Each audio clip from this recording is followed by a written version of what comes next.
I wanted to make a point about Network as well, and just to say that, I mean, it's a movie that I love, and there's a fascinating interview clip that Peter Finch, who of course played Howard Beale and posthumously received the Academy Award because he died soon after the film.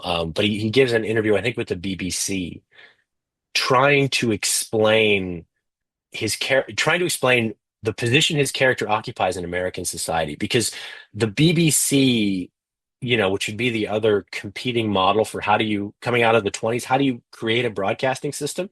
What does it look like? What is it, how is it financed? How does it function? What is its role in society? And the BBC, the position back then, and even to a certain extent now, if you watch it, they don't have newsmen, they have news readers.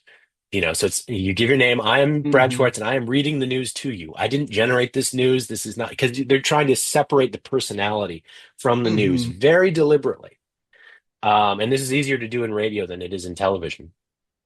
But in the United States, because of people like Edward R. Murrow, and he may be, the primary reason this is successful. We have news personalities. It's about the introduction of, you watch Edward R. Murrow, yes, because he's a journalist and he believes in verification, all this other stuff, but you watch him because you trust him, because you think you know him, because you've gone through World War II with this person, and he has charisma, but he also, this is what I'm seeing. It's not that I'm taking the information from government handouts. I'm going out there when the bombs are falling down, and I'm telling you what I'm seeing, and I'm not telling you how to interpret it, but my perspective, and he's very upfront about this, my perspective is shaping what I am seeing and how I'm interpreting it. So Peter Finch, in describing, trying to explain to a non-American audience what an anchorman is, what a news pundit is, the role that person has in American society.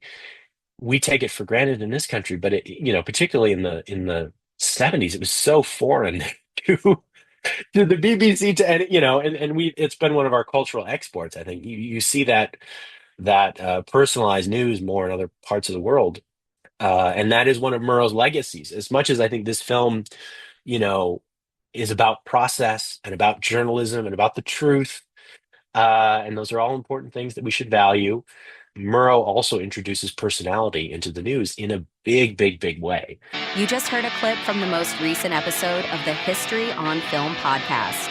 For more of this episode and access to all our episodes, search for the History on Film podcast on Apple Podcasts, Spotify, Amazon Music, and Pandora. Don't forget to like and subscribe the channel here on YouTube. Thanks for listening.